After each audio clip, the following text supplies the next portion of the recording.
आपको बताएं कि मार्का हक में दुश्मन के खिलाफ अजीम फतह को 1 साल मुकम्मल हो गया है।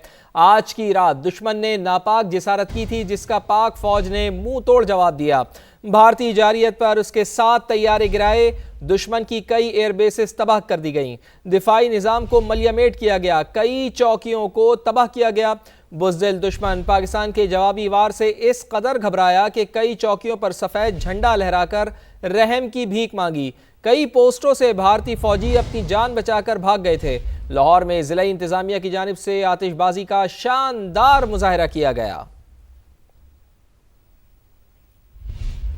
तो आपको बताएं कि मार्का हक की कामयाबी 1 साल मुकम्मल होने की मुनासबत से टाउन हॉल लाहौर में शानदार आतिशबाजी का मुजाहरा भी किया गया है। तो मार्का हक पाकिस्तान के सर का ताज। ऑपरेशन बुनियानुम मरसूस में हमने भारत को इबरतनाक शिकस्त दी और आज इस अजीम फतह को 1 साल मुकम्मल हो गया है।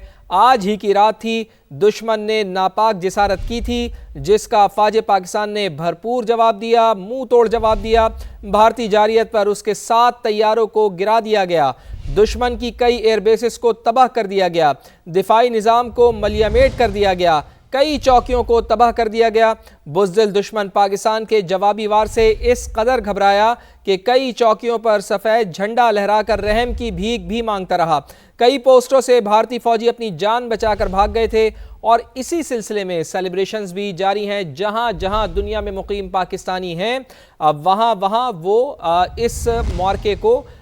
इस मौके की 1 साल मुकम्मल होने को सेलिब्रेट भी कर रहे हैं। और लाहौर में इसी तरह से सेलिब्रेशन हुई थी। ज़िला इंतज़ामिया की जानिब से आतिशबाजी का शानदार मुजाहरा किया गया था। इसी पर बात करते हैं। नुमाइंदा खुसूसी सुमेरा खान हमारे साथ मौजूद हैं। सुमेरा, आपको भी बहुत बहुत मुबारक। मार्का हक की आज सालगिरह इसको कह लें, 1 साल मुकम्मल हो गया है। ये वो दिन है कि जब पाकिस्तान का वक़ार पूरी दुनिया में बुलंद हुआ और मार्का हक के बाद हमने ये देखा कि किस कदर पाकिस्तान का तशख़्ख़ुस पूरी दुनिया में उजागर हुआ और किस तरह से पाकिस्तान का वक़ार पूरी दुनिया में बुलंद हुआ। और आज उसी की एक मिसाल हमें देखने को मिलती है कि पूरे खित्ते में पाकिस्तान जैसा कोई मुल्क नहीं है। भारत जो बिल्कुल गुरूर के नशे में चूर था, उसने जिसारत की थी, नापाक जिसारत की थी, लेकिन हमारी अफ़वाज पाकिस्तान ने उसको धूल चटाई। कैसा महसूस कर रही हैं आज 1 साल बाद? जी, आपको भी फवाद और पूरे मुल्क को जिस तरह से सब लोग जोश व खरोश और जो जज्बा उस वक्त था, यकीन जाने 1 साल के बाद भी वो जोश व खरोश, वो जज्बा कम होना तो बहुत दूर की बात है, उसमें मजीद इजाफा ही हुआ है। और जिस तरीके की उम्मीद पाकिस्तानी अवाम को अपने मुसल्ला अफवाज से थी, मुसल्ला अफवाज ने उससे बढ़कर उनको उसका इनाम दिया है, उन सब्र का इनाम दिया है। और उन्होंने कहा था कि हमारे रिस्पांस का इंतजार आप करें। DGISPR के स्टेटमेंट भी आपने देखे होंगे कि सुबह का वो वक्त था, हम में से कोई भी गालिबन उन 7-8 रातों को और दिनों को सो नहीं पाया और सब लोगों ने उस तमाम तर वक्त को देखा भी, उससे गुजरे भी। और जब जवाब आया पाकिस्तान की जानिब से, तो अभी तक दुनिया की बड़ी बड़ी ताकतों के सुदूर जो हैं, आज हम नहीं कहते, अल्लाह ने उनको कहने पर मजबूर किया है कि पाकिस्तान की मुसल्ला अफवाज ने कितना दंदान शिकन जवाब दिया। और पाक फिजाइया के तो क्या ही कहने, पाक फिजाइया ने तो सिर्फ उड़ान ही भरी थी और उन्होंने मुसल्ला अफवाज के उनके डर से, पाकिस्तान की मुसल्ला अफवाज फिजाइया के डर से उन्होंने 2 दिन तक हिंदुस्तान के जहाज़ों ने उड़ान नहीं भरी, वो अपने बेसिस से नहीं उठे। तो इससे बड़ा जख्म और क्या होगा कि जो पाकिस्तान की मुसल्ला अफवाज ने दिया, क्योंकि उनको पता था कि उनकी कौम उनकी तरफ नजरें टिकाए बैठी है। और हमने जो जवाब देना है दुश्मन को, वो ऐसा देना है कि सदियों तक याद रखा जाए, और ये सदियों तक ही याद रखा जाएगा।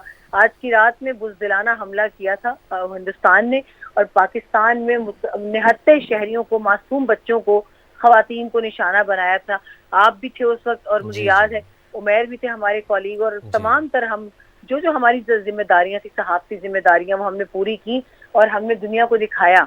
ये वो दुश्मन है जो रात की तारीकी में हमेशा वार करके खुद के लिए हमेशा बहुत इनाम व अकराम और तमगे समेटने की कोशिश करता है, मगर इसके हिस्से में जिल्लत आती है। और पाकिस्तान ने यह भी बताया कि मैं एक पुरअमन मुल्क हूँ, अगर आप मुझे छेड़ेंगे तो हम आपको छोड़ेंगे नहीं। और वो फिर पूरी दुनिया ने उसके नताइज देखे।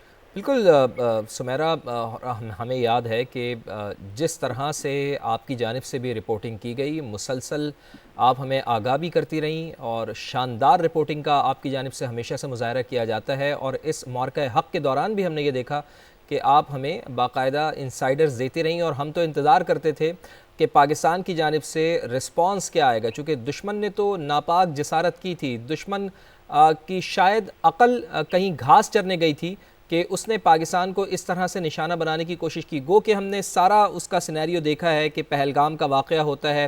पहलगाम वाक़े की आड़ में जो मुतकब्बिर दुश्मन है, गुरूर में मुब्तला दुश्मन था, शायद वो समझ रहा था कि वो पाकिस्तान को खुदा न खास्ता कोई नुकसान पहुंचा सकता है। लेकिन अल्हम्दुलिल्लाह अल्हम्दुलिल्लाह जैसे कि हम अफ़वाज पाकिस्तान और हमारी पूरी कौम एक साथ खड़ी है, हर बहरान में हम लोग एक साथ ही खड़े हुए नज़र आते हैं। और हमने ये देखा है, ये विटनेस है, हमारे बुज़ुर्गों के दौर में भी हमने देखा, और अब अल्हम्दुलिल्लाह इसमें इस जज्बे में और ज़्यादा इजाफ़ा हुआ है। यानी कि कोई भी बहरानी कैफियत होती है तो पूरी कौम अफ़वाज पाकिस्तान के शाना बशाना खड़ी होती है।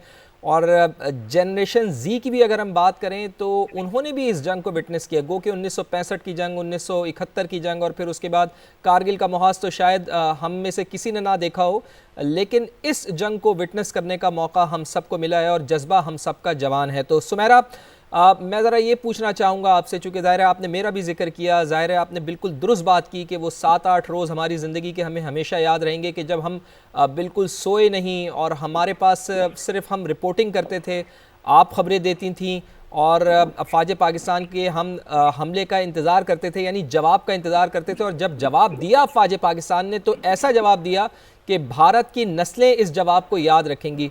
तो ज़रा मजमूई तौर पर उस वक्त आपके क्या जज्बात थे? मैं चाहूँगा ज़रा एक बार फिर हमारे नाजरीन को बताएं कि वो 7-8 रोज़ आपकी ज़िंदगी के कैसे गुजरे। बिल्कुल ऐसे ही फवाद, बहुत ज़्यादा, क्योंकि मेरे करियर का मजमूई तौर पर जो हिस्सा है वो हमेशा सरहदों पर ही गुजरा है। पाकिस्तान के तमाम तर ममालिक जो हैं, जितने भी हमारे पड़ोसी ममालिक हैं, हमेशा उनके सरहदों पर जो भी तनाज़ात रहे हैं या उन्होंने पाकिस्तान को जो भी आज तक है तारीख गवाह है कि अफगानिस्तान की तरफ से ख़ास तौर पर और हिंदुस्तान की तरफ से पाकिस्तान को हमेशा इन्हीं मसाइल का सामना रहा है कि तकलीफ भी उन्होंने पाकिस्तानियों को दी और प्रोपेगेंडा भी पाकिस्तान और पाकिस्तानियों के खिलाफ किया। तो ये एक चैप्टर जो था ये बहुत ही ख़ास रहा है और रहेगा। मैं आपको ये ज़रूर बता सकती हूँ कि पिछले साल आज ही के दिन, अब से कुछ देर बाद, शायद 2-3 घंटों के बाद फिर मैं चली गई थी मुरीद के, लेकिन उसका पस मंजर मैं आपको बताती हूँ कि पिछले साल 6 मई का दिन मेरा और बहुत सारे मीडिया के कॉलीग्स का गुजरा।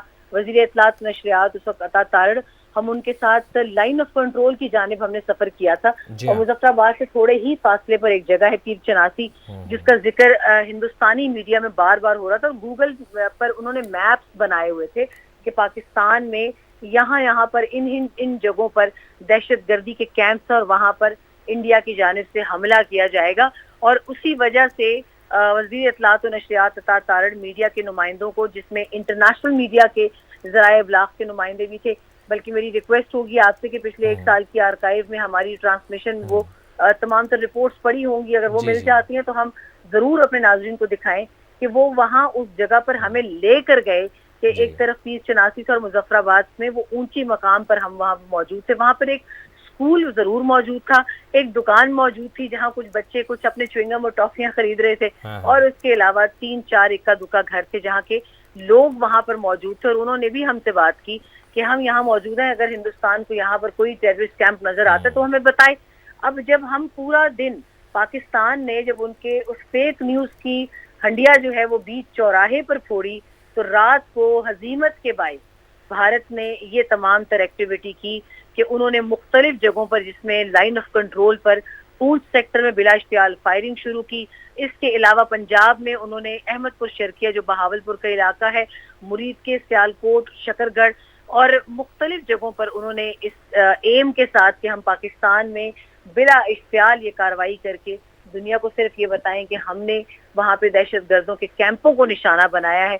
मगर वो ये भूल गए थे कि पाकिस्तान सब्र का दामन एक हद तक ही रखता है। और जैसे मैंने आपको बताया कि दिन में हम बड़ी अलग सुबह गए थे वज़ीर इत्तलात के साथ भी, और जब हम वापस आए तो चंद ही घंटों के बाद रात के इन्हीं पहरों में जब ये कार्रवाई हुई तो हम दोबारा से गालिबन सुबह 7-7:30 बजे का वक्त होगा कि मैं दोबारा से फिर हम मुरीदके की जानिब गए। फिर मुरीदके में भी हमने उनके उस फेक न्यूज की जो एक कलई थी वो हमने खोली, वहां पर भी तमाम तर इंटरनेशनल मीडिया के जो नुमाइंदे थे उनको पाकिस्तान ने रसाई दी कि वहाँ उन्होंने मस्जिद को नुकसान पहुंचाया, और एक जो एडमिन ब्लॉक था मुरीदके में अस्पताल के साथ ही जो मरकजी इमारत थी, वहां पर उन्होंने उस इमारत को नुकसान पहुंचाया। तो इस तरह की तमाम तर चीजें जो थी वो पाकिस्तान ने नेशनल और इंटरनेशनल मीडिया दोनों को रसाई दी, और आज तक हिंदुस्तान ने लाइन ऑफ कंट्रोल पर वाक़े उन तमाम तर पोस्ट तक, उन तमाम तर जगहों तक, जिसका वो हमेशा बारहा ये बताते रहे कि यहाँ से पाकिस्तान के ऊपर अटैक किया गया है, इन वजूहात की बिना पर किया गया है, आज तक उन्होंने रसाई नहीं दी। और ये बात उनके लिए जगहसाई का बाइस बन रही है कि पाकिस्तान ने हर मौके पर तमाम तर तफसीलात, एविडेंस बेस्ड तफसीलात दुनिया के सामने रखी, मगर भारत पहलगाम के फॉल्स फ्लैग से लेकर अब तक, आज तक, मैं अभी भी दावे से कहती हूँ, उन्होंने किसी भी ग्रोह को, ख्वाह वो यूएन का हो, ख्वाह वो सहाफ़ियों का हो, ख्वाह वो पार्लियामेंटेरियंस का हो, ख्वाह वो आलमी मुबस्सिरीन का हो, उसने आज तक इन जगहों तक किसी को रसाई नहीं दी। और झूठ जो है उसका पर्दा हमेशा फाश होता है, और वो हमेशा भारत के ही हिस्से में वो रुसवाई आती है। बिल्कुल दुरुस्त बात है सुमेरा कि भारत के हिस्से में हमेशा से रुसवाई आती है।